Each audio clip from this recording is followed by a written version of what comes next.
আসসালামু আলাইকুম, সবাই কেমন আছো? এইচএসসির ক্লাস এইটা। আমরা এখানে বেসিক কনসেপ্ট শিখব। আমাদের চ্যাপ্টারের নাম হলো পরিপাক এবং শোষণ। শর্ট সিলেবাসে এটা আছে। তো এখান থেকে আমি ইম্পর্টেন্ট কিছু কথা বলবো, যেটা এইচএসসি ফাইনালের জন্য ইম্পর্টেন্ট, অ্যাডমিশনের জন্য ইম্পর্টেন্ট। আবার এখানে এমন কিছু শিখবা যেটা লাইফ লং কাজে লাগবে বিভিন্ন সময়ে পড়ালেখায়। প্রথম থেকে শেষ পর্যন্ত আমি যদি কখনো ভুল করেও বলি মুখস্থ করতে হয় বায়োলজি, আমাকে ক্ষমা করে দিবা, কারণ আমি চেষ্টা করবো এটা না বলতে। ওকে, তোমরা আমার কথা সবাই শুনতে পাচ্ছ?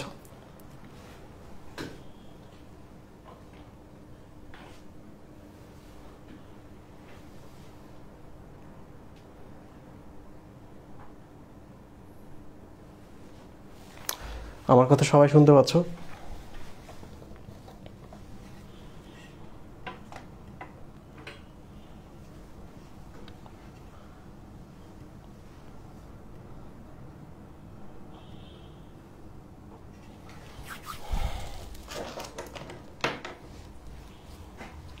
ওকে, আজকে আমাদের টপিক হলো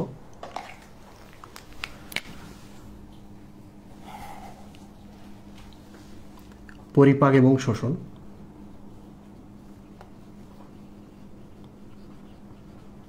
এইটা জুলজির 3rd চ্যাপ্টার এবং খুব ইম্পর্ট্যান্ট চ্যাপ্টার, পাশাপাশি সব থেকে কনফিউজিং চ্যাপ্টার।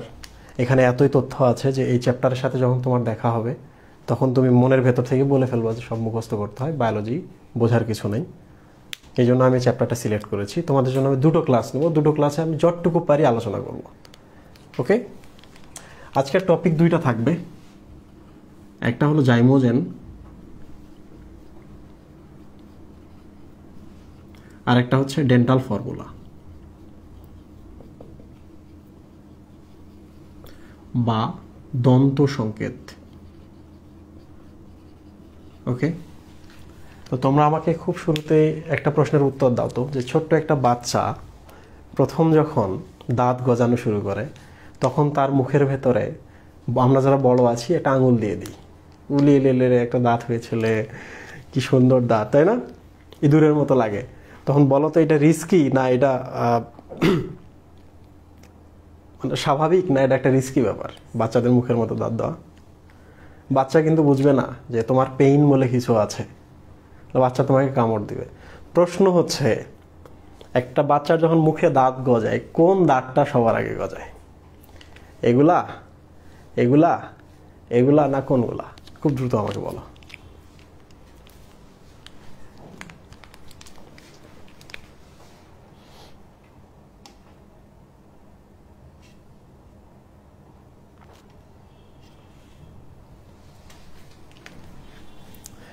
একটা ছোট বাচ্চার যখন দাঁত গজায়, এটা একটা ছোট বাচ্চার মুখ, এই দাঁতটা সবার আগে গজায়।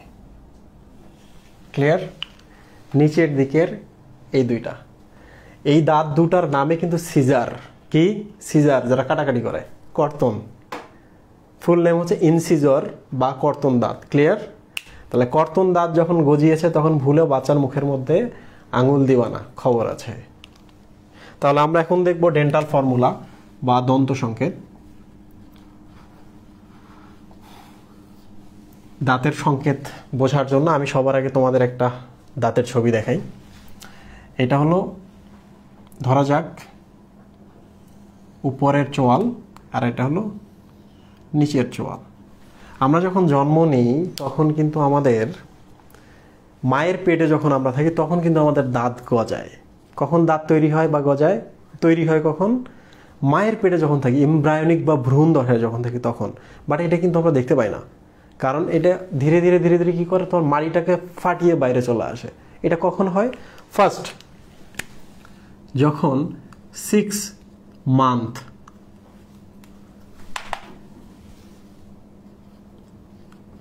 ষষ্ঠ মাসে প্রথম দাঁত দেখা যায়। এই তথ্যটা জানার দরকার নাই, কিন্তু এখানে কিছু তথ্য আছে জানার দরকার, এই জন্য আমি এটা দিয়েছি। তাহলে বলো তো রাহাত, কখন আমরা প্রথম দাঁত দেখি বাচ্চাদের মুখে? যখন ষষ্ঠ মাস তখন আমরা দাঁত দেখি। যখন 2 থেকে 3 বছর হয় তখন কিন্তু কমপ্লিট হয়ে যায়। কি হয়ে যায়, কমপ্লিট হয়ে যায়, বাচ্চার সমস্ত দাঁত গজিয়ে যায়। এখন আমি একটা বাচ্চার মুখের সব দাঁত ছবি অ্যাড করবো। ওকে, এই যে দেখো এখানে একটা দাঁত, এখানে একটা দাঁত, এখানে একটা, এখানে একটা, ঠিক আছে, সেম দাঁত দাঁত, এটা হলো মিড লাইন, এটা হলো মিড লাইন। এই দেখো এখানে একটা দাঁত, এখানে একটা দাঁত, শেষ। এই দাঁতগুলো খুব রিস্কি, এই দাঁতগুলো দিয়ে কাটাকাটি করে। ওকে, এরপর আমরা ধীরে ধীরে কি হয়ে যায়, মাংসাশী হয়ে যায়। মাংসাশী মানে আমরা কুইত্তা হয়ে যাই, কুকুর, তাই তো। তখন আমাদের এই যে এখানে একটা দাঁত গজায়,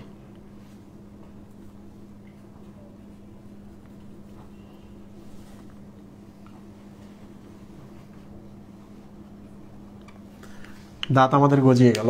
ছোটবেলার দাঁত কিন্তু আমি দেখাচ্ছি, এটা হচ্ছে বাচ্চাদের ক্ষেত্রে। ওকে প্রিয় স্টুডেন্ট, এরপর আমি আরেকটু আগাই। কয়টা হলো, 1 2 3 4 5 6।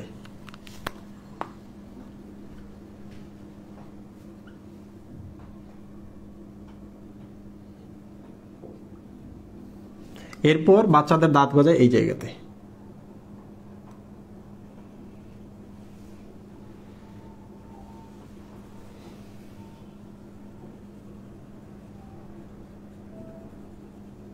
ওকে, তাহলে সেম ভাবে বাচ্চাদের দাঁত এখানে থাকবে, এখানে থাকবে, এখানে থাকবে, এখানে থাকবে। এখন তোমরা আমাকে বলো তো, একটা বাচ্চার মুখে কয়টা দাঁত থাকে? Any idea? 4 5 6 7 8 9 10। উপরে চোয়ালে কয়টা থাকে? 10টি দাঁত। নিচে চোয়ালে কয়টি? 10টি। টোটাল কয়টি হলো? 20টি। তাহলে আমাকে বলো তো, এই যে আমি এখানে একটা ছবি অ্যাড করলাম, তাহলে আমি এখন লিখি যে বাচ্চাদের দাঁত থাকে 20টি। ঠিক আছে, এখন ঘটনা হচ্ছে যে এই দাঁতগুলো কোনটা কি দাঁত? এই যে দেখো প্রথম যেটা লাল, যেটা দাঁতের একটু আমি পরিচয় দিই, দরকার আছে তোমাদের। এই যে এই দাঁতটা, কিংবা এই যে এইভাবে যেগুলো থাকে আর কি, এই দাঁতটা লম্বা একটু করাতের মতো, তো এটা কাটাকাটি করে, তাই না? কর্তন করে। তোমরা বলো তো, আমরা কর্তন কি দিয়ে করি? কর্তন করি আমরা হচ্ছে সিজার বা ছুরি, সিজার বা কেঁচি দিয়ে, তাই না? তো এই জন্য কর্তন দাঁতের ইংলিশ হচ্ছে ইনসিজর। এই দেখো সিজর, সিজর মানে হচ্ছে কাঁচি। তাহলে বলো তো এই দাঁতটার নাম কি? কর্তন দাঁত। কর্তন মানে হলো কাঁচি, কাঁচি মানে হলো সিজর, সিজর মানে হলো ইনসিজর। ওকে, 2। 1 নম্বর দাঁত শেষ। 2 নম্বর দাঁত হচ্ছে একটু এরকম ত্রিকোণাকার, উঁচু। এই দাঁতটা কি করে? এই দাঁতটা কোনো কিছু ছিদ্র করে। কি করে? ছিদ্র করে। কারণ এই প্রান্তটা হলে তীক্ষ্ণ, তীক্ষ্ণ হলেই তো ছিদ্র করবে, তাই না? ছেদ করবে কোনো কিছু। এখানে যদি আমরা হাড়টা রাখি, তো হাড়টা আবার ছিদ্র করে ফেলবে। তাহলে এটার নাম হলো ছেদন দাঁত। ছেদন দাঁত। যেহেতু এইটার সাথে কুকুরের মিল আছে, এই জন্য এই দাঁতটাকে বলা হয় ক্যানাইন দাঁত। বলো তো ক্যানাইন শব্দের অর্থ কি? ক্যানাইন শব্দের অর্থ হলো ডগ বা কুকুর। বুঝতে পারছো? তাহলে আমাদের যদি কেউ কখনো বলে কুকুর, তাহলে মন খারাপ করার কিছু নাই, কারণ কুকুরের একটা সিম্বল বা কুকুরের নামে নাম আমরা একটা জিনিস আমাদের দেহে বহন করছি। সেটা কোনটার হাত? এই যে এইটা, এই যে এইটা, তাই তো? ভ্যাম্পায়ারের ছবিতে দেখবা যে দাঁতগুলো বড়, এটার নামই হলো কুকুর দাঁত। ওকে, কুকুর মানে হলো ক্যানাইন, ক্যানিস মানে হচ্ছে কুকুর। যেহেতু এটাতে ছিদ্র করে, এই জন্য এটার নাম ছেদন দাঁত। ওকে, ডান। প্রিয় স্টুডেন্ট, 3 নম্বর দাঁত। দেখো তো এটার সাইজ একটু বড় না? তাহলে আমি ছবিটা আর্ট করি। এই যে দেখো বিশাল দাঁত। কিংবা উপর থেকে তুমি যদি দেখো, উপরে গিয়ে দাঁতটা কেমন, তাহলে তুমি দেখবে এরকম,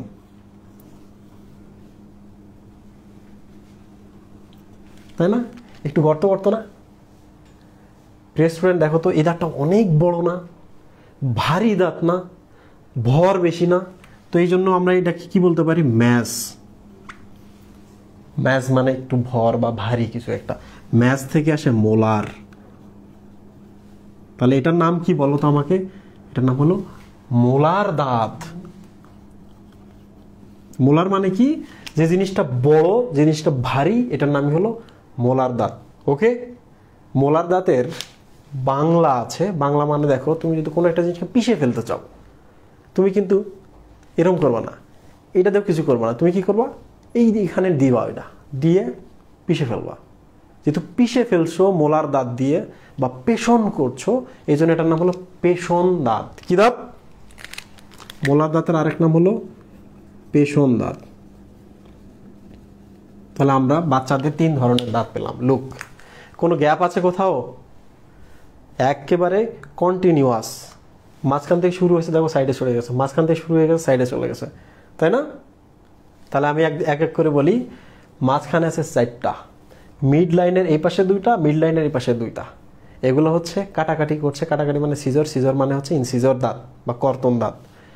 2টা করে ক্যানাইন, নিচে 2টা ক্যানাইন। এ পাশে দেখো মোলার 4টা, নিচে দেখো মোলার 4টা, তাই তো? তাহলে এখন আমরা একটা কাজ করি, আমরা যারা বয়স্ক, আমাদের দাঁত কেমন হতে পারে? ওকে, তাহলে আমি একটু দাঁতগুলোর নামকরণ করি এখানে ছোট করে। এগুলোর নাম হলো ইনসিজর আই, এটার নাম হলো সি ক্যানাইন, আর এটার নাম হচ্ছে এম বা মোলার দাঁত, তাই না? তাহলে বলো তো বাচ্চাদের কয় ধরনের দাঁত থাকে? 3 ধরনের। কত বছর বয়সে এই দাঁতগুলো ওঠা শুরু করে? 6 মাস বয়সে প্রথম দাঁতটা ওঠে, এই যে এখানে একসাথে 2টা ওঠে। ওকে, দেন কি হয়? তারপর সাইডের দাঁতগুলো ওঠা শুরু হয় যখন 2 থেকে 3 বছর। বাচ্চার কিন্তু দাঁত কমপ্লিট। বাট বাচ্চা যখন 7-8 ইয়ার্সে চলে যায়, 7 থেকে 8 বছর, তখন তার ইরাপশন শুরু হয়ে যায়। ইরাপশন মানে হচ্ছে দাঁত উপড়ে যাওয়া। তাহলে আমি এখানে 2টা শব্দের কথা বলি। একটা হলো দাঁত গজানো, আর একটা হলো দাঁত উপড়ে যাওয়া। উপড়ে যাওয়া মানে খুলে পড়া মূল থেকে। দাঁত গজানো মানে কি? ভেতরে কিন্তু দাঁত আছে, ওইটা যখন মাংস, মাড়ির বা গাম যেটা আছে, গামটা যখন মাংস ভেদ করে বাইরে আসে, এটা নাম হচ্ছে গজানো। বাট জন্ম থেকে আমরা নিয়ে এসে আসছি না। বলতো একটা ছোট বাচ্চার কয় সেট দাঁত থাকে? 2 সেট দাঁত থাকে। এই সেটটা যদি হারিয়ে যায়, আরেক সেট আমরা পাবো না। ওই সেটটা যদি হারিয়ে যায় আর পাবো? তোমরা আমাকে বলো তো, মানুষের কয় সেট দাঁত থাকে? দ্রুত বলো।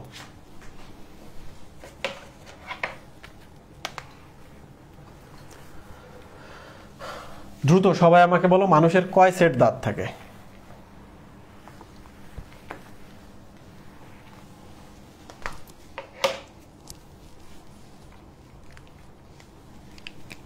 দেখো, আমরা কিন্তু 2টা প্রশ্ন এখান থেকে করতে পারি। 1 নম্বর প্রশ্ন হলো, বাচ্চাদের কত ধরনের দাঁত থাকে? তুমি উত্তর দিবা 3 ধরনের। কি কি? ইনসিজর, ক্যানাইন, আর এই যেগুলো হচ্ছে মোলার।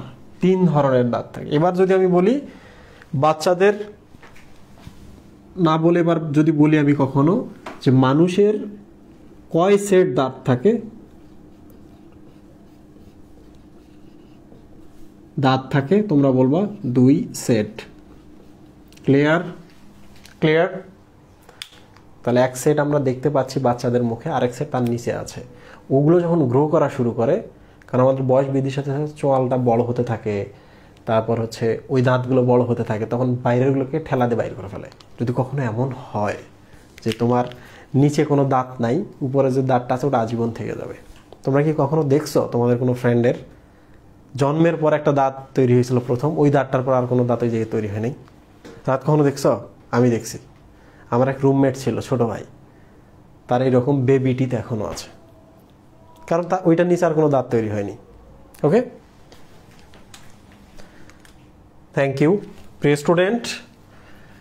আগে আমি বাচ্চাদের দাঁতের নামগুলো বলি, সরি, বাচ্চাদের দাঁত নিয়ে বাকি বিস্তারিত তথ্যগুলো বলি।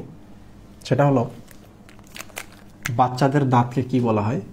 তোমরা বলবা বেবি টিথ। Baby teeth. যেহেতু এই দাঁতগুলো পড়ে যায়, নতুন দাঁত আসে, তাহলে তোমরা বলবে এগুলো হচ্ছে অস্থায়ী বা টেম্পোরারি টিথ, তাই তো? Temporary teeth. এগুলো তো পড়ে যায়, থাকে না, এগুলো টেম্পোরারি, অস্থায়ী। যেহেতু উপড়ে যায় বা পড়ে যায় এই দাঁতগুলো, এই জন্য এটাকে বলা ডেসিডুয়াস টিথ। কি? ডেসিডুয়াস দাঁত। ডেসিডুয়াস শব্দের অর্থ হলো যারা গোড়া থেকে উপড়ে যায়। ক্লিয়ার? বুঝতে পারছো? বাচ্চারা বলো তো, বাচ্চারা ছোটবেলায় মায়ের দুধ খায়, তাই না? তাহলে মায়ের দুধ খাওয়া অবস্থাতেই তো এই দাঁতগুলো তৈরি হচ্ছে, দেখো 6 মাস থেকে 2-3 বছর। তাহলে এই জন্য এগুলোর নাম হচ্ছে দুধ দাঁত। কি দাঁত? দুধ দাঁত বা মিল্ক টিথ। তোমরা যারা একটু কাব্যিক, একটু যারা তৎসম শব্দ ব্যবহার করো, তারা লিখবা দুগ্ধ দাঁত। এটা রাহাতের শব্দ, তাই না? মুহিব বলে দাঁতই তো। প্রিয় স্টুডেন্ট, বাচ্চাদের দাঁত সম্পর্কে পড়ানো হয়ে গেছে। এখন আমি চলে আসি তোমাদের একটা স্পেশাল শব্দ নিয়ে, আলিম স্যারের বইতে আছে। সেটা হলো, আমাদের যেহেতু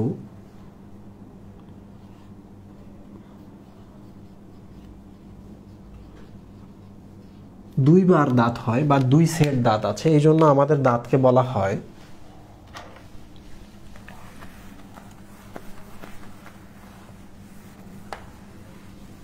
ডাইফায়োডন্ট। What is ডাইফায়োডন্ট? একটু দেখো, ডন্ট। ডন্ট মানে হচ্ছে টিথ। কেমনে বুঝলা? ডন্ট মানে তো ডেন্টাল। ডেন্টাল মানে কি? দাঁত, তাই তো? তার মানে এই না যে ডেন্টালে ডাক্তার হলে তারা শুধু দাঁতেরই চিকিৎসা করে। মনে রাখবা, একটা অ্যাক্সিডেন্টের পর যদি সোয়াল টোয়ালগুলো সব ক্ষতিগ্রস্ত, গুঁড়া গুঁড়া হয়ে গেছে, তাহলে আমরা ডেন্টাল ডাক্তারের কাছে যাই। তো সার্জন যারা আছে, নিউরো সার্জনও আছে, একজন ডেন্টাল সার্জনও আছে, তারা কি করে? এগুলোকে রিকনস্ট্রাকশন করে। তার মানে চোয়ালটা তো গুঁড়া গুঁড়া হয়ে গেছিলো, তুমি বিকৃত হয়ে যেতা, ডেন্টাল সার্জন এসে এটা সুন্দর করে আবার সাজিয়ে দিল, আবার আগের মতো করে দিল। কিছু বুঝতে পারছো? তাহলে ডেন্টালে ডাক্তার হওয়া মানে দাঁত দেখা, ওই দাঁতের ক্যাপিং করা, ফিলিং করা, এগুলো না। বিশাল একটা সাবজেক্ট, এটা আমরা বুঝি না। ওকে, ডাই মানে হচ্ছে 2। ফায়ো শব্দের অর্থ হলো বৃদ্ধি বা গ্রোথ। দেখছো, আমাদের দাঁত 2 বার বৃদ্ধি পায় বা তৈরি হয়, জন্মায়। এই জন্য আমাদের নাম হচ্ছে, দাঁতের নাম হলো ডাইফায়োডন্ট। আমরা ডাইফায়োডন্ট প্রাণী। যাদের একবার হয় তাদের বলা হয় মোনোফায়োডন্ট। আর কুমির আছে পলিফায়োডন্ট। তার মানে কুমিরের দাঁত একবার পড়বে আবার গজাবে, একবার পড়বে আবার গজাবে। বুঝতে পারছো? পলিফায়োডন্ট। এই যে ফাই শব্দটা আমি এখানে লিখেছি, তোমাদের মনে হতে পারে ভাইয়া এই ফাই শব্দটা কোত্থেকে আসলো? হুদায় আপনি এটা পড়াইলেন, আপনি তো সিলেবাসের বাইরে কথা বললেন। আমি সিলেবাসের বাইরে কথা বলি নাই। তুমি যদি হরমোন চ্যাপ্টারে যাও, হরমোন চ্যাপ্টারে গিয়ে দেখবা হাইপোফাইসিস বলে একটা কথা আছে। হাইপোফাইসিস।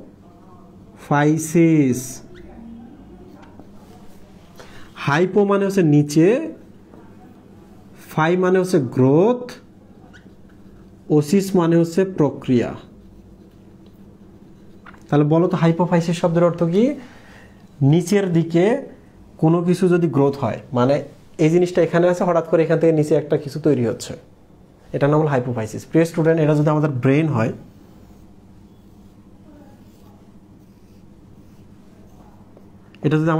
হয়, তো আমাদের দেখো এই যে এই জায়গাতে আমাদের একটা হচ্ছে এরকম গ্রন্থি তৈরি হয়।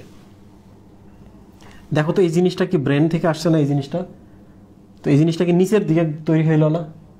তো এই জন্য এটার নাম কি বলা হয়? হাইপোফাইসিস।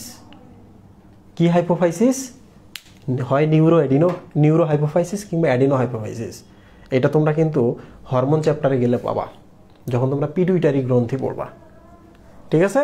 তাহলে হাইপোফাইসিস বা ফাইসিস শব্দটা আমি বাইরে থেকে টেনে নিয়ে আসি নাই, আছে আমাদের। তোমরা আমার কথা সবাই বুঝতে পারছো? তোমরা কি সবাই আমার কথা বুঝতে পারছো? Am I clear? না আস্তে পড়াবো না আরো ধীরে জোরে পড়াবো?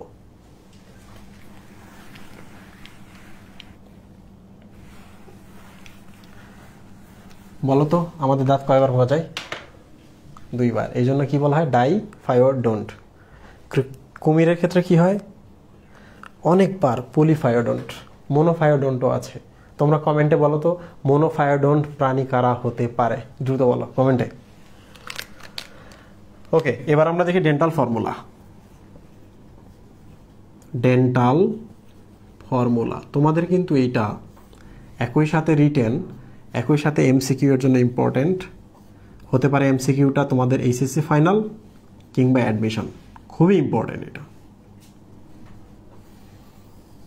ওকে প্রিয় স্টুডেন্ট, আমরা এখন দেখব dental formula. What is dental formula? Formula মানে হচ্ছে সংকেত। সংকেত মানে কি? কোনো একটা জিনিসকে ছোট করে এক জায়গায় বোঝানো। দুনিয়ার যে কোনো জায়গায় যাও না কেন বুঝতে পারবে। এই যে দেখো, আমার হয়তো বা এই হাড়ের এই জায়গাটা ভেঙে গেছে, এই জায়গাটা ভেঙে গেছে, তাহলে আমি কি করব? আমাদের কিন্তু কিছু ট্রিক আছে অর্থোপেডিক্সে, ডাক্তারিতে কিছু ট্রিক্স আছে। তো আমরা একটা সংকেত লিখি, সংকেতটা লিখলে ওই সংকেতটা লিখে ডাক্তার যে চোখ বন্ধ করে তোমার গায়ে হাত দেয়, তাহলে এই জায়গাতে হাত দিবে। বুঝতে পারছো? যে তোমার এই জায়গায় ভাঙছে, কেমন ভাঙছে, কি ধরনের ভাঙছে, এটা সিভিয়ারিটি কেমন, ভালো হবে না মন্দ, এটাতে ব্লিডিং হয়েছিল কি হয় নাই, সব ওই সংকেতের মধ্যে আছে। বুঝতে পারছো? তাহলে একটা কঠিন জিনিস, একটা বড় জিনিসকে ছোট করা। সংকেতের ক্ষেত্রে আমরা দেখি প্রিয় স্টুডেন্ট, চোয়াল কয়টা? উপরে একটা চোয়াল, নিচে একটা চোয়াল। আমরা বাচ্চাদের দন্ত সংকেত দেখছি। ডেন্টাল ফর্মুলা কাদের? বেবি টিথের। ওকে, তাহলে আমরা কাজ করি, এই দাগটা টানি। তাহলে অনেকে আবার এটাকে ভাগ চিহ্ন মনে করো, হাসাহাসি করো। রাইবোজোমের ওই যে 50+30 কিভাবে 70 years হয়, ম্যাথমেটিক্স অনুযায়ী তো মিলে না, ফিজিক্স অনুযায়ী তো মেলে, তাই তো? ফিজিক্স অনুযায়ী মেলে, তাহলে ওখানে ফিজিক্স আছে। আর এই যে এখানে কি আছে, এই দাগটা মানে কিন্তু ভাগ চিহ্ন না, এই দাগটা মানে বোঝাচ্ছে যে এর উপরে একটা চোয়াল, নিচে একটা চোয়াল আছে, এই তো। এবার উপরের চোয়ালে কি আছে আমরা দেখবো, এই দাগের উপরে কি আছে আমরা দেখবো। লুক, আচ্ছা এই পার্টে যা আছে, এই পার্টেও তো তাই আছে, আছে কি না বলো তো? এই পার্টে যা আছে, এই পার্টেও তো তাই আছে, ঠিক কি না? তাহলে আমরা এক কাজ করি, আমরা এই পার্টটুকুটা আমরা এখানে লিখি, লিখে আমরা 2 দিয়ে যদি গুণ দিই, তাহলে এই পার্টটুকু তো আমরা পেয়ে যাই, তাই তো? আবার দেখো, আমি যদি এই পার্টটুকু এখানে লিখি, লিখে যদি 2 দিয়ে গুণ দিই, তাহলে এই পার্টটুকু কিন্তু হয়ে যায়, ইনক্লুডেড হয়ে যায়, তাই তো? ঠিক আছে, তাহলে এবার আমরা ডেন্টাল ফর্মুলা দেখব। প্রিয় স্টুডেন্ট, মাঝখানে কি আই, এরপর কি সি ক্যানাইন, এরপর কি মোলার। আরও এক ধরনের দাঁত আছে, এই জন্য আমরা কি করব? আই সি এম, দেখো I C M, incisor canine molar. তো যেহেতু আমাদের বড় হলে আমাদের আরও এক ধরনের দাঁত থাকে, তার নাম প্রিমোলার, আমি একটু পরে আলোচনা করব। আমি পিটাও দিলাম, I C P M. Look, আমি কিন্তু এখন প্রশ্ন করব তোমাদের। দেখো তো ইনসিজর কয়টা আছে এই হাফের মধ্যে? হ্যাঁ, এই হাফে ইনসিজর কয়টা আছে? 2টা। ইনসিজর যদি না বোঝো তাহলে মনে করো সিজর। সিজর মানে কি? কাটা, কর্তন দাঁত। কর্তন দাঁত কোনটা? এইটা তো কর্তন দাঁত না, এটা ছেদ করে। এটা কি করে? পিষে ফেলে। তাহলে এইটাতে কর্তন করে। মুখস্থ তো করতে হবে না পাগলা। ইনসিজর আছে 2টা, লিখলাম। ইনসিজর 2 মানে 2টা ইনসিজর। এরপর ক্যানাইন কয়টা? 1টা। মোলার কয়টা? 2টা। প্রিমোলার যেহেতু এখানে নাই, আমি 0 দিয়ে রাখলাম। তাহলে সেম, এই যে এখানে দেখো তো কি আছে, ইনসিজর 2টা, এই যে ক্যানাইন হচ্ছে 1টা, মোলার কয়টা? 2টা, প্রিমোলার নাই। হইল এটা? দ্বন্দ্ব সংকেত হয়নি। আমি তো এই হাফ লিখলাম আর নিচে এই হাফ লিখলাম, তাহলে এটাকেও 2 দিয়ে গুণ দেবো, এটাকে 2 দিয়ে গুণ দেবো। এই যে দেখো, গুণ 2 গুণ 2। তাহলে আমাকে বলো তো ফুল চোয়ালটা পাইছি কিনা? এই হাফটুকু লিখলাম, এখানে 2 দিয়ে গুণ দিলাম, তাহলে পুরোটাই পেলাম। এই যে 2 দিয়ে গুণ দিয়েছি, তাহলে উপরে চোয়াল কাভার। নিচে চোয়ালের হাফ লিখলাম, এখানে 2 দিয়ে গুণ দিলাম, তাহলে ফুল চোয়ালটা আমি পেয়ে গেলাম। ওকে প্রিয় স্টুডেন্ট, তুমি যদি এখন গুণো কয়টা দাঁত আছে এদের, তুমি কিন্তু পাবা। 2 আর 1 3, 3 আর 2 5, 5 গুণ 2 10, 2 আর 1 3, 3 আর 2 5, 5 গুণ 2 হচ্ছে 10। তাহলে উপরে 10টা, নিচে 10টা। তাহলে পরের লাইনে কি হয় বলো তো? 10 যোগ 10, 20টা দাঁত। তাহলে ভাগ চিহ্ন কিভাবে যোগ হয়ে গেল? ইডিয়ট, এটা ভাগ চিহ্ন না, এটা কি? এটা দ্বারা সেপারেট করা হয়েছে। এটা উপরে চোয়ালের দাঁত, এটা নিচে চোয়ালের দাঁত। ওকে, ইউ গট মি? এখন আমি তোমাদের প্রশ্ন করব, তোমরা আমাকে উত্তর করবা। 3টা প্রশ্ন করব আমি। 1, বাচ্চাদের উপরের অর্ধচোয়ালে বাচ্চাদের উপরের চোয়ালে ইনসিজর কয়টি? তোমরা এটা উত্তর লেখো। এটা 1 নম্বর প্রশ্ন। 2 নম্বর প্রশ্ন হলো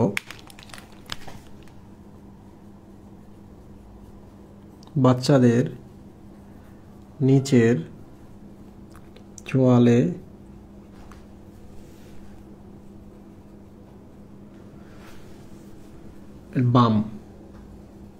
বাম অর্ধ চোয়ালে প্রিমোলার দাঁত কয়টি? এটা উত্তর দাও। 3 নম্বর হলো 7 বছর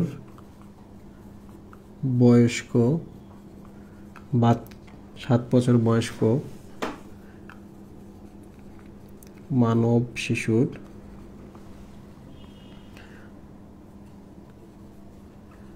নিচের চোয়ালে ক্যানাইন কয়টি? 3টা প্রশ্নের উত্তর দাও খুব দ্রুত।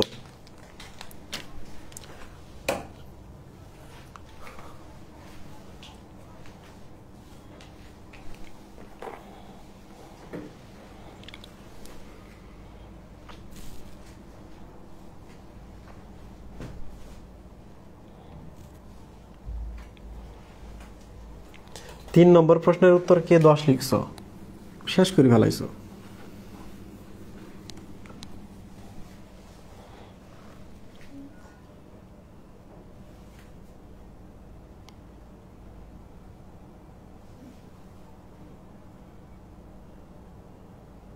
রাত, এবার আমার সাথে রান করো, দেখো তো এদের প্রশ্নের উত্তরগুলো সঠিক আছে কিনা, তোমরা মিলাও নিজেদের আনসার। বাচ্চাদের, তাহলে আমরা এই চোয়ালের কথা চিন্তা করব বা এই ছবিটার কথা চিন্তা করব। ওকে, বাচ্চাদের চোয়ালে ইনসিসর কয়টি? এই তো নাকি? বাচ্চাদের চোয়াল মানে উপরের চোয়াল নিচের চোয়াল আলাদা করেনি, যা চোয়ালের কথা বলছে, তার মানে পুরোটাই আমাদের এখন চিন্তা করতে হবে। কি ইনসিসর বা আই কয়টি? দেখো তো এখানে আই কয়টা? 2টা। এখানে আই কয়টা? 2টা গুণ 2 মানে হলো 4টি। উপরে কয়টি? 4টি। কয়টি হলো? 8টি। এখন এরা কিভাবে 4 লিখছে আমারে বলো। আরে এই ছবিটা দেখো, বাচ্চাদের সরি উপরের চোয়ালে ইনসিসর কয়টি? ইনসিসর 2 গুণ 2 মানে এই যে দেখো 1টা 2টা 3টা 4টা, তাহলে এই 2 গুণ 2 দিলে 4টা আসে, 4টি। তাহলে প্রথম প্রশ্নের উত্তর কয়টি? 4টি। I am extremely sorry. বাচ্চাদের নিচের বাম অর্ধ চোয়ালে প্রিমোলার দাঁত কয়টি?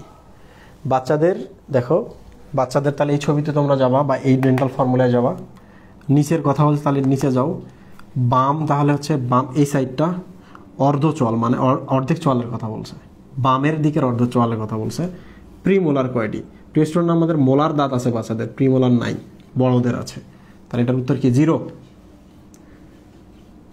এটার উত্তর হচ্ছে নেই।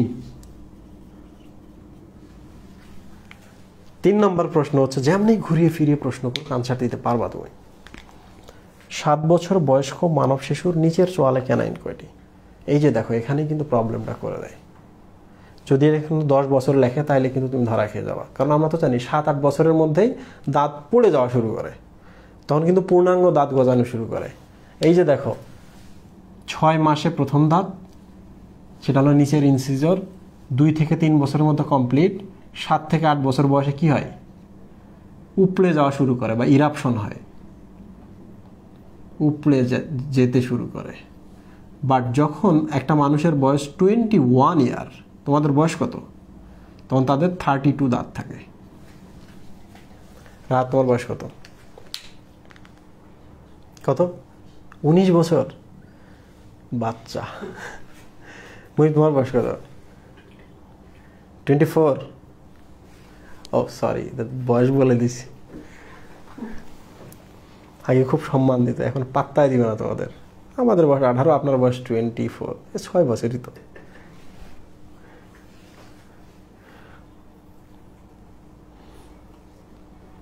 ভাইয়া আমার 28টা কেন?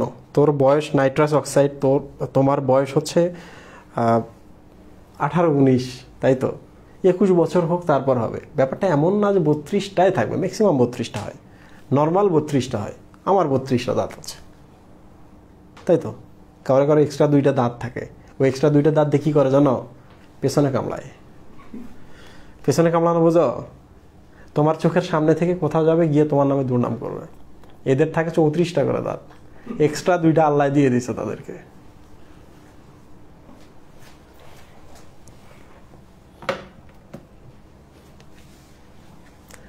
ওকে প্রিয় স্টুডেন্ট, আমি এক কাজ করি, আমি এখন বাচ্চাদের দেখিয়েছি, এখন বয়স্কদের দেখা, এটা বেশি সময় লাগবে না। ডেন্টাল ফর্মুলাটা বাচ্চাদের। বয়স্কদের ক্ষেত্রে আমি শুধু একটা জিনিস দেখাবো,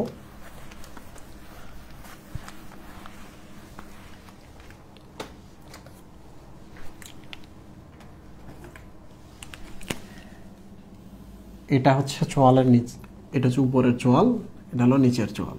ওকে রাহাত, এই দেখো একটি, দুইটি, এই হলো 4টি। হ্যাঁ, যদি কখনো এমন হয় আমার মতো যে মনে থাকে না, তাহলে এরকম করবা, মাঝখানে আঙুল দিবা, 1, 2, 2টা, তাহলে এই পাশে 2টা আছে, তাই তো? আমি পরীক্ষার হলের মধ্যে আঙুল ঢুকে গুণাগুণি করতাম। এখানে হচ্ছে কুইত্তা, ক্যানিসদের দাঁত বা ক্যানাইন দাঁত, সেট করে যে। কুত্তার কামড় কখনো খাইছ? আর আমাদের ক্ষেত্রে বড় বড় দাঁতগুলো একটু দূরে থাকে। কোথায় থাকে? এই দেখো দূরে, কারণ আমাদের চোয়ালটা বড়।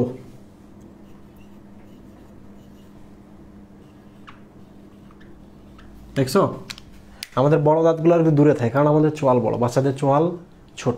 1, 2 নম্বর হচ্ছে প্রশ্ন হতেই পারে যে এই দাঁতগুলো, মানে মনের প্রশ্ন আর কি, এই দাঁতগুলো তো এখানেও থাকতে পারতো, এই দাঁতগুলো তো এখানে থাকতে পারতো, তাহলে প্রবলেমটা কী হতো? প্রবলেম ছিল তখন তোমাকে পেয়ারা খাওয়ার জন্য পেয়ারাটা ভেতরে ঢোকানো লাগতো, দিয়ে কামড় দিয়ে কাটতে হতো, তাই তো? পেয়ারা আমরা এই দাঁত দিয়ে কাটি না, এই দাঁত যদি এখানে থাকে তাহলে পেয়ারাটা মুখের ভেতরে ঢোকানো লাগতো, তখন পেয়ারা খাওয়ার বিপদ হতো। এই পেয়ারা যেন ঠিকঠাক খেতে পারো, এই জন্য আল্লাহ তোমাদের এই কাজ করে দিছে, সামনে দাঁতটা দিয়ে দিছে। ব্যাপারটা আসলে এমন না। কেমন দেখো, আমাদের যে চোয়ালটা না, চোয়ালটা হচ্ছে এইরকম,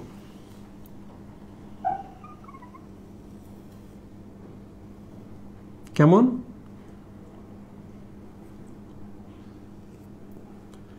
এরকম। তো তুমি চাইলেও কিন্তু এই বড় দাঁতটা তুমি কিন্তু এখানে এরকম করে দিতে পারো না। রাত কেমন হবে? মানে সীমানা ছাড়িয়ে একটা বট গাছ দাঁড়ায় আছে এই জায়গার মধ্যে, কেমন লাগবে? তো এখানে তুমি যদি দিতে চাও তাহলে তোমাকে কি দিতে হবে? সরু দাঁতগুলা, এই ধরনের দাঁত দিতে হবে, তাই তো? দাঁত এই ধরনের, এখানে যদি জায়গা আছে তাহলে এখানে তুমি বড় দাঁত দাও, ইটস ওকে। আচ্ছা প্রিয় স্টুডেন্ট, আমরা তো জানি এই 4টার নাম কি? ইনসিজর, এটার নাম কি? ক্যানাইন, এটার নাম কি? মোলার। এই যে দেখো, মোলারের সামনে, আমাদের যারা সামনে থাকে তাদের আমরা বলি কি? প্রি। পেছনে যারা থাকে তাদেরকে বলা হয় পোস্ট। পোস্ট মানে পোস্টেরিয়র মানে পেছনে। ওকে, ভেরি গুড। তাহলে এইটা হলো প্রি মোলার, মানে পেছন দাঁতের সামনে থাকে, প্রি মোলার। এই জন্য এটার নাম বাংলা হচ্ছে অগ্র পেছন দাঁত। তাহলে যারা পিষে ফেলে তাদের সামনে যারা থাকে তাদের নাম হচ্ছে অগ্র পেছন। ক্লিয়ার?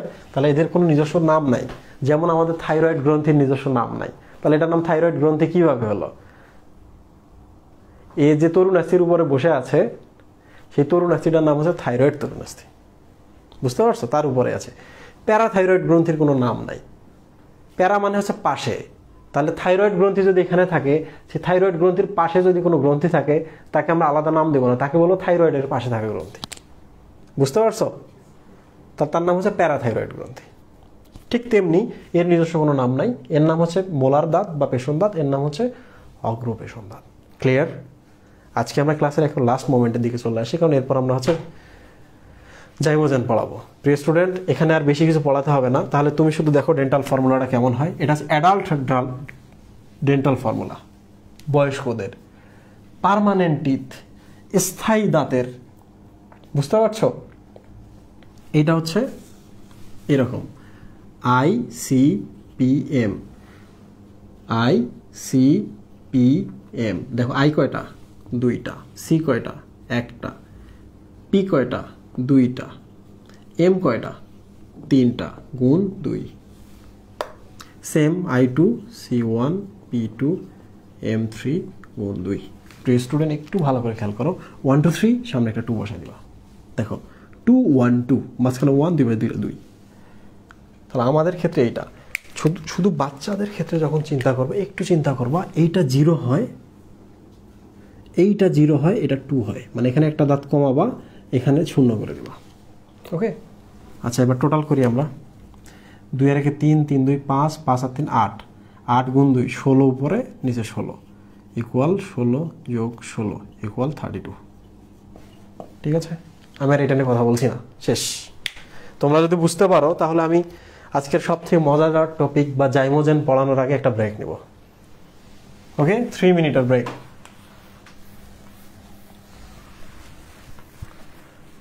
তোমরা আমার কথা সবাই বুঝতে পারছো?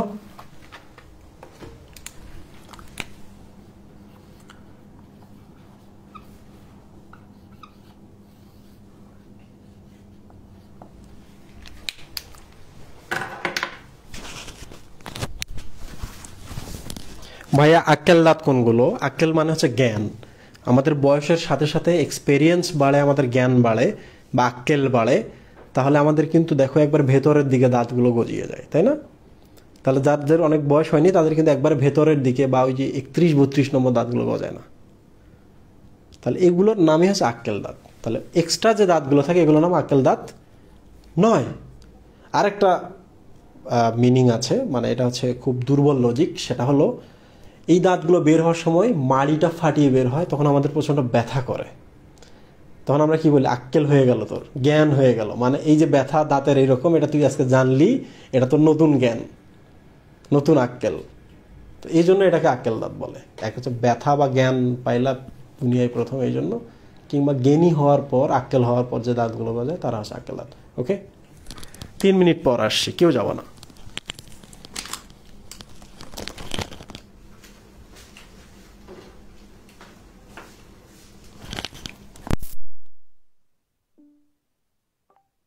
It's 11:31 p.m.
আসসালামু আলাইকুম, সবাই কি আমার কথা শুনতে পাচ্ছ?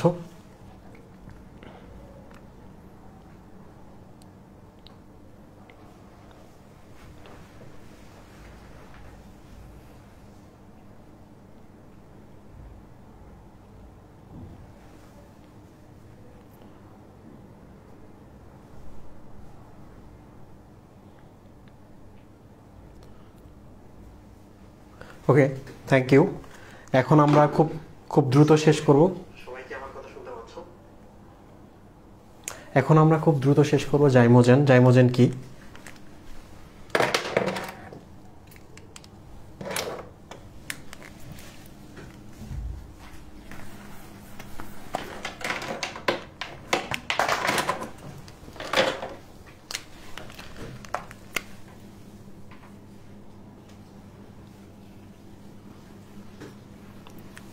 জাইমোজেন যদি তুমি বুঝতে পারো তাহলে তোমার চোখ খুলে যাবে। কি হবে? চোখ খুলে যাবে, তুমি বায়োলজিকে নতুন করে দেখা শুরু করবা। তুমি যদি একদিন পড়ো তাহলে বায়োলজি তোমার জন্য একদিনে ক্লিয়ার। দেন তুমি একটু রিডিং পড়ো মাঝে মাঝে, কি বলছে কি বলছে কি বলছে, রিডিং শেষ। তাহলে একটা চ্যাপ্টার আমি নিজে একটা সময় আমার পড়াতে 6 ঘন্টা লাগতো। তো আমি ক্লাস নেওয়ার আগে 6 ঘন্টা পড়াশোনা করতাম, গত 14 মাস আগেও। তো এখন যেটা হয়েছে যে প্রত্যেকটা ক্লাস নেওয়ার আগে আমি এখনও 3 ঘন্টা করে পড়ি, মানে লিটারেলি 3 ঘন্টা করে পড়ি। কম বলতে এমন না, 6টা থেকে আমি নিজে ব্লক হয়ে যাই, 6টা থেকে 10টা পর্যন্ত, এর মধ্যে ছোট ছোট কাজ এবং 3 ঘন্টা পড়া। তো কেন আমার এখন 3 ঘন্টা চলে আসছে? একটা হচ্ছে তোমাদের জন্য একটু বেশি পড়াইতে হয়, এই জন্য আমাকে আরও আরও আরও ইনফরমেশন দেখতে হয়। বাট আমি যদি যে টপিকটা তোমাদের পড়াচ্ছি ওই টপিকটা যদি আমি আমার জন্য পড়তাম, আমার ওইটা 10 মিনিটের মধ্যে হয়ে যেত। কেন হয়ে যেত? কারণ আমি তো যেহেতু সব জানি, তাহলে আমার পড়তে লজিক যেহেতু আমি জানি, আমার সুবিধা। তাহলে বায়োলজি আসলে এইভাবেই পড়তে হয়। তাহলে 2 বছর পর তোমার আর এই কষ্টটা করা লাগতো না, যা কষ্ট করতে আগে প্রথম বর্ষে করতাম, তাই তো? ওকে প্রিয় স্টুডেন্ট, দেখো জাইমোজেন আমরা কিচ্ছু জানি না, আমরা একেবারে 0 থেকে স্টার্ট করব, দেন আমরা আমাদের ডেস্টিনেশনে পৌঁছাবো। কি কি শুরু করলাম আমরা কিচ্ছু জানি না। ওকে, তুমিও জানো না, আমিও জানি না। তাহলে আমরা এখান থেকে শুরু করি। দেখো জাইমো শব্দটার সাথে জাইমের মিল আছে। কার মিল আছে? জাইম। এখন বলো তো জাইম কোথায় থাকে? এনজাইমে থাকে না হরমোনে থাকে? এনজাইমে থাকে, তাই তো? তাহলে জাইমো শব্দ বলতে বোঝাচ্ছে এন জাইম। জেন শব্দটা যখন আমরা আলোচনা করব তখন 2টা জিনিস দেখব, জেন, জেনিক, জেনেসিস। ওকে, জেন, জেনিক, জেনেসিস। প্রিয় স্টুডেন্ট, ওসিস মানে হলো প্রক্রিয়া, জেন মানে হচ্ছে তৈরি। তাহলে বলো তো জেনেসিস শব্দের অর্থ কি? কোনো কিছু তৈরির প্রক্রিয়া। যদি আমি বলি বলো তো গ্লাইকোজেন তুমি তৈরি করবো, তাহলে তুমি কি প্রক্রিয়াটার নাম কি দিবা? গ্লাইকোজেন যোগ জেনেসিস, গ্লাইকোজেনেসিস, তাই না? যদি আমি তোমাকে বলি বলো তো লিম্ফ তৈরি করবা বা লসিকা তৈরি করবা, তখন তুমি কি বলবা? লিম্ফ যোগ জেনেসিস, লিম্ফোজেনেসিস, তাই তো? তাহলে লিম্ফ তৈরির প্রক্রিয়া বা লসিকা তৈরির প্রক্রিয়াকে কি বলা হয়? লিম্ফোজেনেসিস। ওকে, দেন চলে আসি হোয়াট ইজ জেনিক। জেনিক মানে হচ্ছে 2টাই সেম জিনিস, মানে হলো যারা তৈরি করে, যারা জেনেসিস করে। ওকে, আমি কি? ফটোজেনিক। তার মানে আমি যদি ফটো তুলি তাহলে ফটোটা সুন্দর হবে, তাই তো? আমি ফটোজেনিক। আমাকে ভাঙলে যদি মাংস পাওয়া যায় তাহলে আমি কি, আমার নাম কি হবে? মাংসজেনিক, তাই তো? তাহলে আমি জিনিসটা কি? মাংসজেন, বা আমি আসলে মাংস তৈরি করে বলে আমার নাম হচ্ছে মাংসজেন, বা আমি হলো মাংসজেনিক। ক্লিয়ার? তার মাংসটা তৈরি করার প্রক্রিয়া কি? আমাকে কেটে কেটে টুকরো টুকরো করলা, এই কাটাকাটিটার নামই হলো মাংসজেনেসিস বা মাংস তৈরি করছো। ওকে, তাহলে আশা করছি সবাই বুঝতে পারছো। এবার দেখি জেন বা জেনিক শব্দের অর্থ কি? যারা তৈরি করে বা যারা জেনেসিস করে, যারা তৈরি করে। এখন বলো তো হোয়াট ইজ জাইমোজেন? তোমরা বলবো যারা এনজাইম তৈরি করে, যারা এনজাইম তৈরি করে। ওকে, তাহলে তোমাকে আমি একটা রাসায়নিক পদার্থ দিলাম, এটি একটি রাসায়নিক পদার্থ। এই রাসায়নিক পদার্থটা জাস্ট একটু নিজের আকারটা একটু চেঞ্জ হলো। ওকে,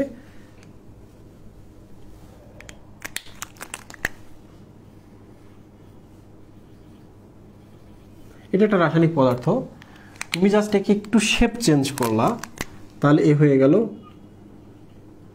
এইটা। ক্লিয়ার? তাহলে এর নাম হলো এনজাইম। এর নাম হলো এনজাইম। বলো তো তুমি কোন জিনিসটা থেকে এনজাইমটা তৈরি করলে? এই জিনিসটা। তাহলে এনজাইম তৈরির কাঁচামাল না এটা? তাহলে এইটাকে আমরা কি বলতে পারি? জাইমোজেন। তার মানে যারা এনজাইম তৈরি করে, এইটাই আসলে এনজাইমটা তৈরি হলো এখান থেকেই, বা এইটাই এনজাইমটা তৈরি করলো। ক্লিয়ার?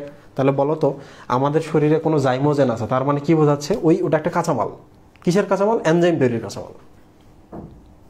তাহলে বলো তো এনজাইমটা কি অ্যাক্টিভ না? কাজ করে না বিক্রিয়াগুলোতে গিয়ে? তাহলে এটি হলো অ্যাক্টিভ বা সক্রিয়।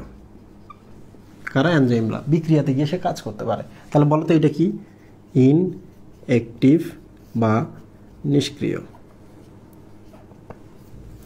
তাহলে বলো তো এনজাইমটা আগে কি থাকে? ইনঅ্যাক্টিভ বা নিষ্ক্রিয় থাকে, তখন তার নাম কি? জাইমোজেন।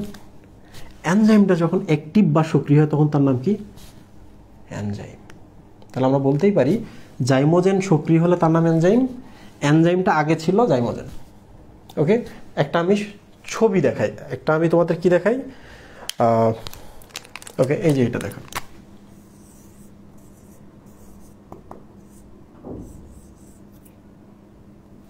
এটা একটা ব্যাটা, এর নাম হলো পেপসিনোজেন। কি এর নাম? পেপসিনোজেন। দেখো তো পেপসিনোজেন জাইমোজেন নামটার সাথে মিলছে কিনা। তাহলে এতক্ষণ আমরা বেসিক জিনিসটা বুঝলাম, এখন আর উদাহরণ দেখছি। তাহলে বলো তো এই জিনিসটাকে তুমি যদি চেঞ্জ করো,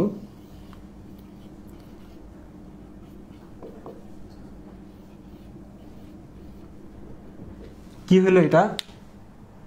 এই জিনিসটাকে তুমি যদি চেঞ্জ করো কি হবে? এই নাম দেখে বুঝতে পারবা।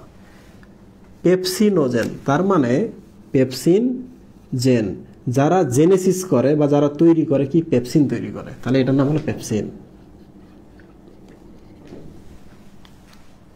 ক্লিয়ার? তাহলে এখন বলো তো পেপসিন কি? এটি একটি এনজাইম, পরিপাকে অংশ নেয়। তাহলে হোয়াট ইজ পেপসিনোজেন? তোমরা বলবা পেপসিনোজেন হচ্ছে একটি এনজাইমের প্রিকারসর বা এনজাইমের কাঁচামাল, কিংবা একটি নিষ্ক্রিয় এনজাইম। ক্লিয়ার? তাহলে ওইটা হলো এনজাইম, তাহলে এটা হলো নিষ্ক্রিয় এনজাইম। কি এমন হয়েছে যে এখানে এই সক্রিয় হইলো, অ্যাক্টিভ হইলো, আর এই নিষ্ক্রিয় থাকলো? এখানে একটা চেঞ্জ হয়। কি হয়? চেঞ্জ হয়। ওটা আকারে চেঞ্জ হতে পারে, রাসায়নিক গঠনে চেঞ্জ হতে পারে, কিছু একটা হতে পারে। ক্লিয়ার? এখন বুঝতে পারছো হোয়াট ইজ জাইমোজেন? জাইমোজেন হচ্ছে যারা এনজাইম জেনেসিস করে। ক্লিয়ার? জাইমোজেন নিষ্ক্রিয়, এনজাইম সক্রিয়। জাইমোজেন এবং এনজাইমের মধ্যে পার্থক্য কি? বলবা যে দুইটার মধ্যে আকারের পার্থক্য থাকতে পারে বা রাসায়নিক গঠনের হালকা পার্থক্য থাকতে পারে, বাট একই জিনিস। এটা সক্রিয়, এটা নিষ্ক্রিয়। তোমরা কি সবাই বুঝতে পারছো? তাহলে আমি বলো তো এখন তোমাদের কোন জ্ঞান নিয়ে পড়াচ্ছি? বায়ো বা জীবন পড়াচ্ছি বলে আমি এখন তোমাদের বায়োলজি পড়াচ্ছি। এখন আমি তোমাদের জাইমোজেন পড়াচ্ছি। কি পড়াচ্ছি? জাইমো পড়াচ্ছি, এনজাইম পড়াচ্ছি। তাহলে বলো তো এখন আমি যে সাবজেক্টটা পড়াচ্ছি এর নাম কি? জাইমোলজি।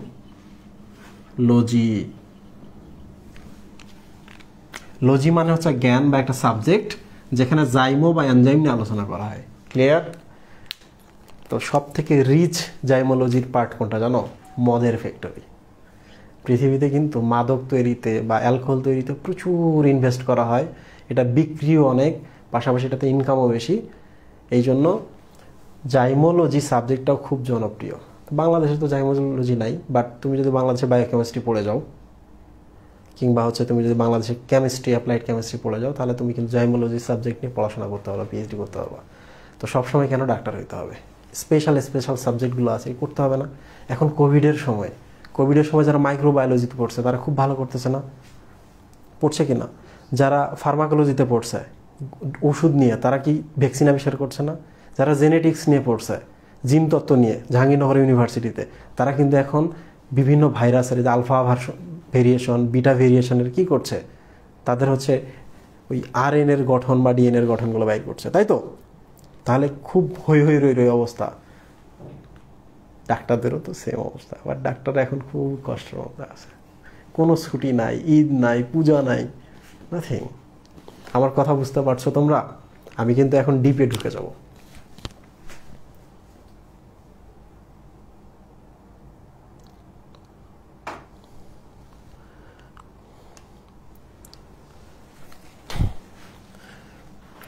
আমার কথা সবাই বুঝতে পারছো? ওকে, থ্যাংক ইউ,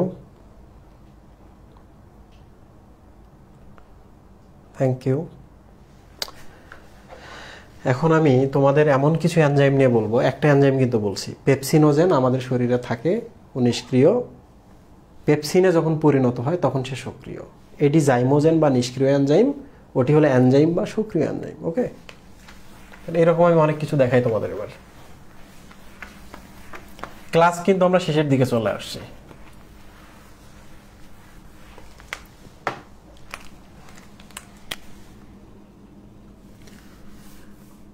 পেপসিনোজেন পাই আমরা, এটাকে আমাদের কাজ করাইতে গেলে পেপসিনে পরিণত করতে হয়। আমরা দেখি ট্রিপসিনোজেন, এগুলো কি? জাইমোজেন, তাই না রাহাত? এগুলো কি? এনজাইম। এগুলা কি? ইনঅ্যাক্টিভ। এগুলা কি? অ্যাক্টিভ বা সক্রিয়। ওকে, লোক ট্রিপসিনোজেন, তাহলে জেনটা বাদ দাও, তাহলে কি হবে? ট্রিপসিন। তাহলে আমাকে বলো তো, ট্রিপসিনোজেন নামটা যখন দেখো তোমরা কি বোঝো? জেন মানে যারা তৈরি করে, ট্রিপসিন তৈরি করে। তাহলে এটা একটা রাসায়নিক পদার্থ যেটা ট্রিপসিন নামক এনজাইমে পরিণত হয়। ওকে, আবার দেখো,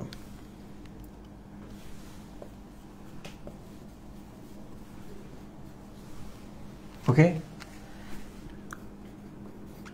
কাইমো ট্রিপসিনোজেন, এটা কাইম আর কি। পরিপাক চ্যাপ্টারটা যদি আমি তোমাদের পুরোটা পড়াতে পারতাম তাহলে আমি বিস্তারিত বলতাম, আজকে অত সময় নেই, এই জন্য বলতে পারছি না।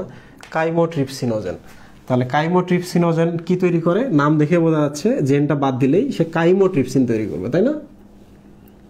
কাইমোট্রিপসিন। একইভাবে দেখো, প্রোরেনিন থাকে, এটি কিসে পরিণত হয়? রেনিন। ডাবল এন কিন্তু, ডাবল এন। প্রিয় স্টুডেন্ট, রেনিন কিন্তু দুইটা আছে, একটা RENIN আর একটা RENNIN। এটাও এনজাইম, এটাও এনজাইম, বাট এইটাকে কিন্তু আমরা এনজাইমের পাশাপাশি হরমোনও বলতে পারি। ক্লিয়ার? এই রেনিন মানে হচ্ছে এনজাইম, এই রেনিন মানে হলো এনজাইম। এটাতে ডাবল এন, এটাতে এন। এইটাকে কিন্তু আমরা মাঝে মাঝে হরমোনও বলি, বাট এটাকে সবসময় আমরা এনজাইম বলবো। এটা আমরা কোথায় দেখি? পাকস্থলীতে। পাকস্থলী পড়লেই মনে থাকতো। এটাতে আমরা কোথায় দেখি? রেনাল বা বৃক্কে। তো তোমরা কিভাবে মনে রাখবা কোন রেনিন কোথায় থাকে? খুব সহজ। রেনাল মানে হলো বৃক্ক বা কিডনি। দেখো সিঙ্গেল এন আছে, এখানেও সিঙ্গেল এন আছে, তাহলে রেনাল মানে সিঙ্গেল এন, তাহলে রেনালে বা বৃক্কে থাকে সিঙ্গেল এনের রেনিন। ওকে, আমাদের রক্তচাপ বাড়লে কমলে কিন্তু সাহায্য করে। ওইটা যদি আমাদের না থাকতো তাহলে খবর আছে। আমরা যখন একটা নতুন কিডনি লাগাই তখন আমাদের শরীরে কয়টা কিডনি থাকে? কিডনি ট্রান্সপ্লান্টে 3টা কিডনি থাকে। বলো তো কেন আমরা আগের নষ্ট কিডনিটা বের করে দেই না শরীর থেকে? যে দিল তার একটা কিডনি এখন আছে তার শরীরে, বাট আমার শরীরে এখন 3টা কিডনি, তাহলে একটা কিডনি আমি কেন ফেলে দিচ্ছি না? হয়তোবা আমার কিডনিটা রক্তকে ফিল্টার করতে পারছে না, বাট আমার কিডনি তো এখনও রেনিন তৈরি করছে, তাই তো? ও ফিল্টারের কাজ করতে পারছে না আমার নষ্ট কিডনিটা, বাট সে রেনিন তৈরি করছে। তাহলে ওকে তুমি যদি শরীরে বের করে দাও তাহলে কিন্তু তোমার শরীরে রেনিন ঠিকঠাক তৈরি হবে না। রেনিন যদি ঠিকঠাক না তৈরি হয় তোমার রক্তচাপ তুমি কন্ট্রোল করতে পারবে না, খবর আছে। বুঝছো কেন আমাদের শরীরে আমরা কিডনিটা ফেলে দেই না? ইয়েস, এই কারণ। তাহলে তুমি আমার কিডনি দিলা, তোমার হলো একটা, আমি পাইলাম 3টা। লাভ কার? লাভ কার? আমার তো লাভ নাই, আমার শরীরে আর নতুন কিডনি লাগানো হয়েছে, আমাকে সারা জীবন এখন ওষুধ নানা কাহিনী করা লাগবে। তুমি কিন্তু একটা কিডনিতে চলে যেতে পারবা, কিচ্ছু হবে না। তার মানে উনি 2টা কিডনিতে যতদিন বাঁচতে, এখন একটা কিডনিতে ততদিনেই বাঁচবে, কোনো প্রবলেম নেই। ওকে, ঠিক আছে প্রিয় স্টুডেন্ট, এই যে এখানে আমি এনজাইমগুলোর নাম দেখিয়েছি 4টা, এইটা থেকে একটাই শুধু ভিন্ন, সেটা হলো প্রোরেনিন। বাট এটা কঠিন কিছু না। দেখো, রেনিনটা আগে যে অবস্থায় ছিল তার নাম প্রোরেনিন। এই যে প্রো মানে হলো আদি অবস্থা, পূর্বের অবস্থা। তাহলে বলো তো এটা একটা রাসায়নিক পদার্থ যেটা আগে থাকে, ওইটা জাস্ট চেঞ্জ হয়ে গেলে রেনিন হয়ে যায়।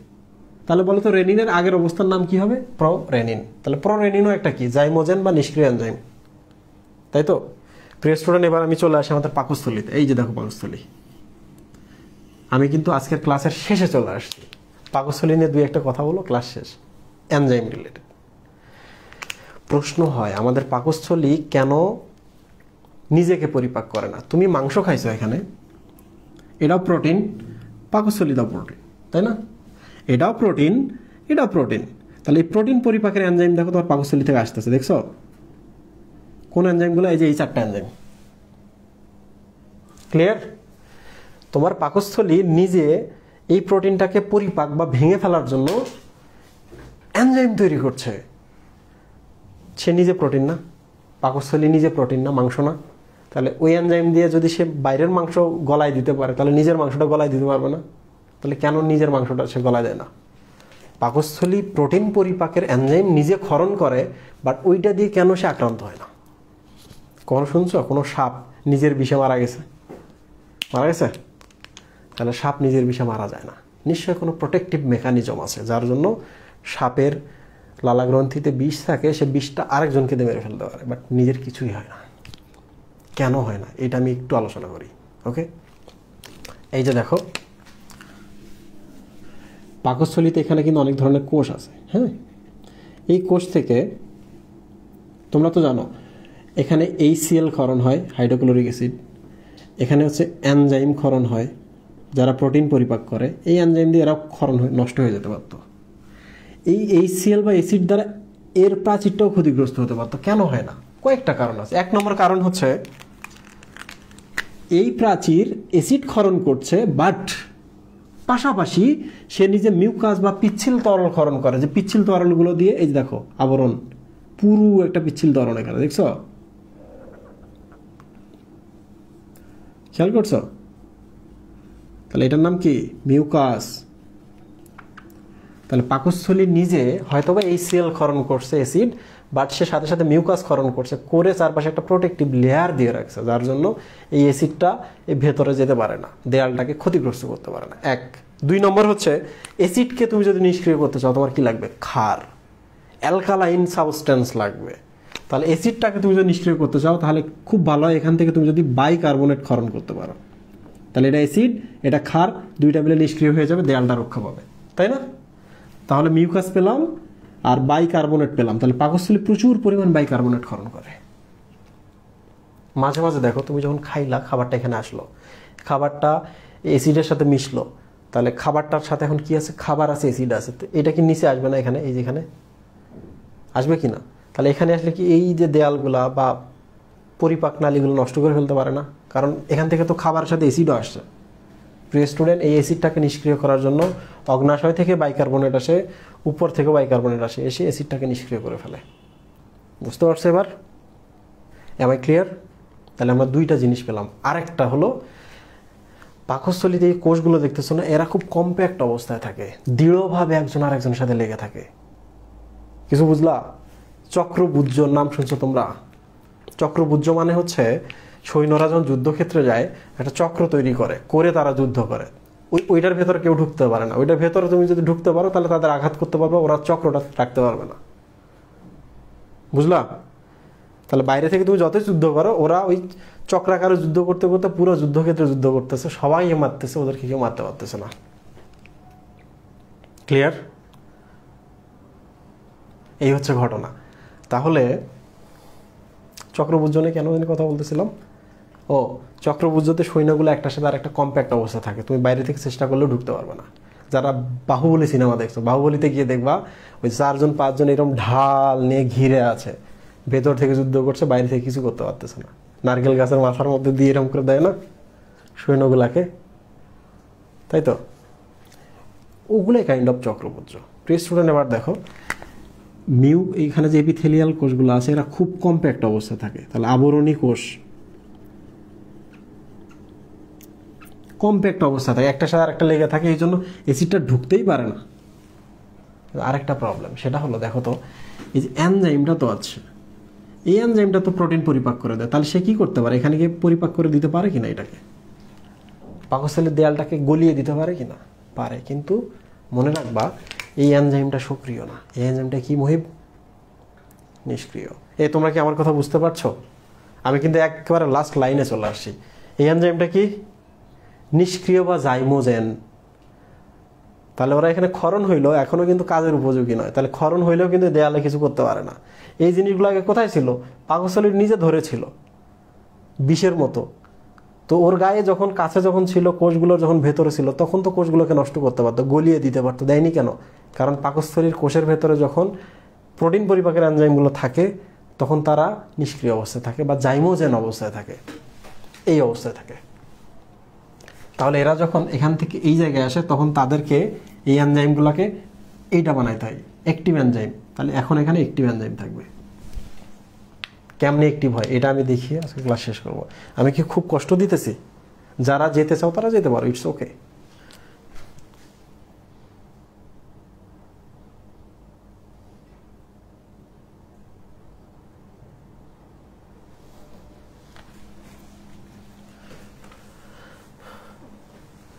ওকে, তাহলে আমরা শুধু এটা দেখব যে এই এনজাইমগুলো কিভাবে এই এনজাইমে পরিণত হয়। এই এনজাইমগুলো সক্রিয়, এই এনজাইমগুলো পাকস্থলীর ভেতরে থাকা খাদ্যকে পরিপাক করবে। লুক, এটা মনে রাখবা, পিএইচ টেকনোলজি। এই একটা জিনিস আমি তোমাদের বলতেছি, স্মরণ রাখবা, কারণ এটা আমাকে বিপদ থেকে, মানে সামহাও এটার ওসিলায় আমি বিপদ থেকে মুক্তি পেয়েছিলাম আমার এডমিশন পরীক্ষায়। এটা আসছিল কেমনে দেখো, পিটি হলো পেপসিনোজেন, বুঝতে পারছো? এইচতে হচ্ছে হাইড্রোক্লোরিক অ্যাসিড, হাইড্রোক্লোরিক অ্যাসিড। তাহলে পেপসিনোজেন নামক এটি হলো পাকস্থলী। যখন এই যে এখানে পেপসিনোজেন আসে তখন তো এখান থেকে যে HCl আসতেছে কিনা, HClটা এসে পেপসিনোজেনের উপর যেই কাজ করে তখন পেপসিনোজেনটা পেপসিনে পরিণত হয়ে যায়, পেপসিন হয়ে যায়। তাহলে বলো তো আমাদের পাকস্থলীতে অ্যাসিড লাগবে কিনা?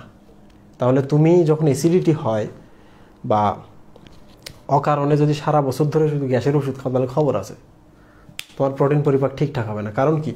তুমি অ্যাসিডটাকে নির্মূল করতেছো ধীরে ধীরে, তাহলে তোমার পেপসিনোজেনটা ঠিকঠাক আর পেপসিন হবে না। পেপসিনটা তোমার যে খাদ্যটা আসলো পাকস্থলীতে ওইটাকে আর পরিপাক করবে না। সাবধান। তাহলে ব্যথার ওষুধ খাইলে আমাদের কি হয়? কিডনি ড্যামেজ হয়। গ্যাসের ওষুধ খাইলে আমাদের এখানে প্রবলেম তো হবেই, কিডনিও ড্যামেজ করবে। তাহলে এখন আমাকে বলো, তোমরা এটা জানতা গ্যাসের ওষুধ কিডনি ড্যামেজ করে?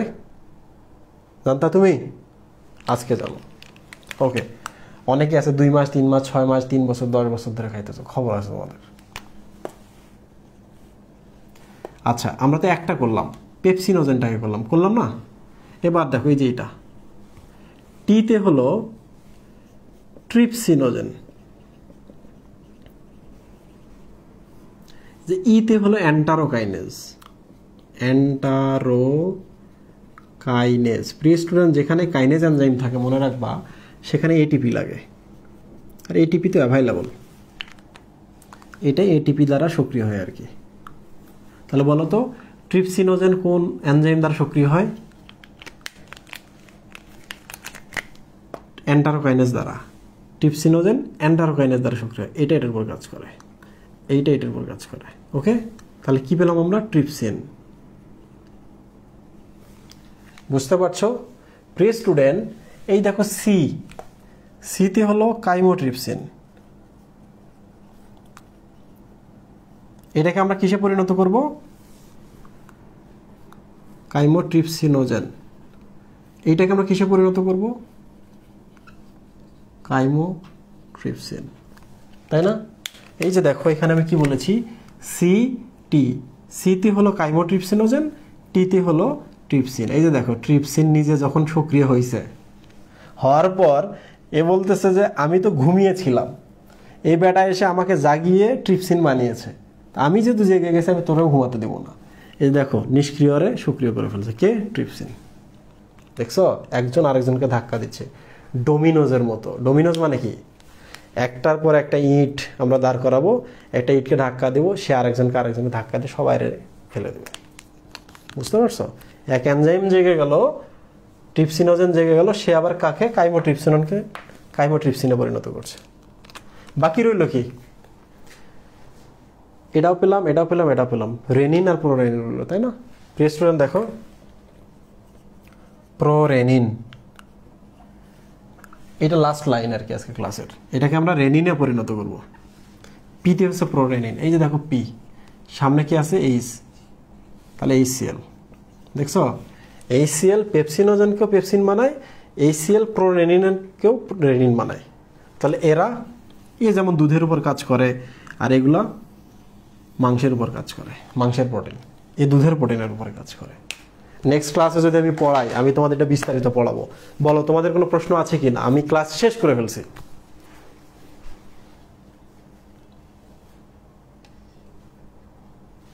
ও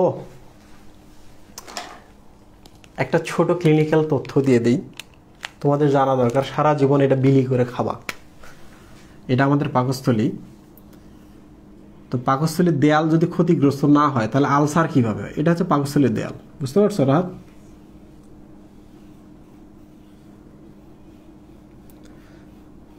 এটা হলো ডিপেন্ডেন্ট পার্ট। ডিপেন্ডেন্ট পার্ট মানে হচ্ছে পানি রাখলে পানিটা কোথায় এসে গড়িয়ে পড়বে, ওটাকে বলে ডিপেন্ডেন্ট বা তলানি।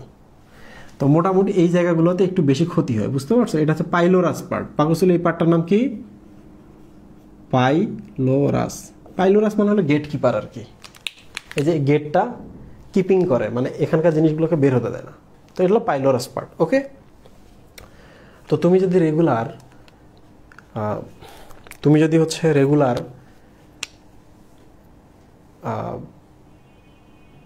ব্যথার বড়ি খাও, হ্যাঁ, স্টেরয়েড বাদে নন স্টেরয়েডগুলা, ব্যথার ডাইক্লোফেন খাও, অমুক তমুক খাও, তো তুমি যদি খাও তাহলে ব্যথার ওষুধগুলো কি করবে, এই যে এই জায়গাটা ক্ষত তৈরি করবে। কি করলো, এখানে মাংস ছিল না, মাংসটা কিন্তু নাই, দেখো ক্ষত হয়ে গেল, এটার নাম কিন্তু আলসার। আলসার পুরোটার নাম হলো পেপটিক আলসার। পেপটিক মানে হচ্ছে পরিপাক আর কি, তাহলে পরিপাকের জায়গায় আলসার হলো পেপটিক আলসার। কেন হইলো বলো তো? গ্যাসের ওষুধ খাইছে, এখানে একটা গর্ত হয়ে গেছে, এটার নাম আলসার। এখন আমাদের এখানে তো ব্যাকটেরিয়া আছে নানা ধরনের, আছে কিনা বিভিন্ন জায়গাতে, তো একটা ব্যাকটেরিয়া এখানে আসে, এসে সে আলসারটাকে আরো বাড়িয়ে দেয়, ধীরে ধীরে ক্যান্সার পর্যন্ত বানাতে পারে। বুঝতে পারছো? তাহলে তুমি যদি ব্যথার ওষুধ খাও তাহলে তোমার এখানে পেপটিক আলসার হবে এক। 2 নম্বর হচ্ছে তুমি যদি এইচসিএল থামানোর জন্য গ্যাসের ওষুধ খাও, গ্যাসের ওষুধ খাইলা কাকে, এইচসিএল থামানোর জন্য, তাহলে অ্যাসিড নাই, অ্যাসিড যদি না থাকে তাহলে এখানে ব্যাকটেরিয়ারা বেশি বেশি থাকতে পারবে না। থাকলে কি করবে, এখানে একটা ব্যাকটেরিয়া আছে এরকম, এই দেখো মাথাটা ডিএনএর হেলিক্সের মতো, এটা একটি ব্যাকটেরিয়া। এই ব্যাকটেরিয়াটা এখানে গর্ত করে তোমার ক্ষত তৈরি করতে পারবে, তাহলে তোমার আবার আলসার হবে। বলো তো পাকস্থলীর আলসার কিভাবে হয়? 2 ভাবে। তুমি যদি রেগুলার ব্যথার ওষুধ খাও, এখানে গর্ত হতে পারে, ঘা হতে পারে। আরেকটা কি, তুমি যদি গ্যাসের ওষুধ খাও তাহলে তুমি এইচসিএলটাকে ধীরে ধীরে লুকিয়ে ফেলবা, এইচসিএল লুকিয়ে ফেললে ব্যাকটেরিয়ারা জায়গা পেয়ে যাবে। এই যে একটা ব্যাকটেরিয়া, এর নাম হচ্ছে হেলিকোব্যাক্টর পাইলোরি। পাইলোরি শব্দের অর্থ পাইলোরাস অংশটুকুতে এরা কাজ করে, হেলিকো শব্দের অর্থ হেলিক্স। এই যে দেখো পেছনটা ডিএনএ হেলিক্সের মতো সর্পিল, পেছানো সিঁড়ি, ঠিক আছে? এটা হচ্ছে হেলিক্স, এটি একটি ব্যাকটেরিয়া। কোথায় কাজ করে? এই যে পাইলোরাস পার্টে। তাহলে বলো তো এই ফুল ব্যাকটেরিয়ার নাম আমরা কি রাখতে পারি? এর নাম হেলিকোব্যাক্টর পাইলোরি। নাম দেখেই বোঝো এরা পাকস্থলীর পাইলোরাস পার্টের মধ্যে ইনফেকশন করে। এটি একটি ব্যাকটেরিয়া, এটির পেছনের যে অংশটুকু হেলিক্স বা হেলিক্যাল, হেলিক্যাল মানে পেছনের সিঁড়ির মতো। ক্লিয়ার? তোমরা কি সবাই বুঝতে পেরেছো? কমেন্টে বলো বুঝতে পারছি, কমেন্টে বলো বুঝতে পারি নাই।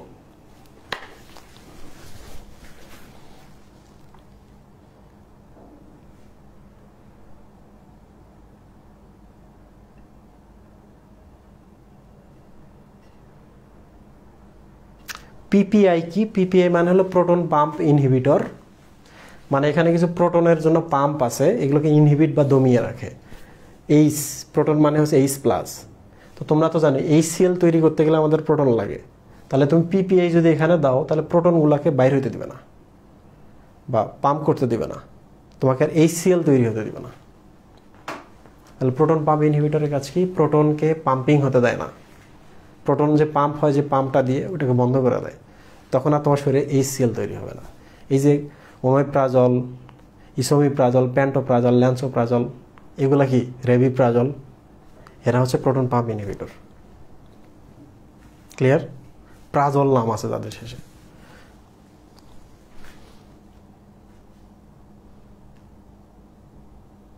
তোমাদের পরীক্ষা হচ্ছে আগামীকাল সকাল 10টায়।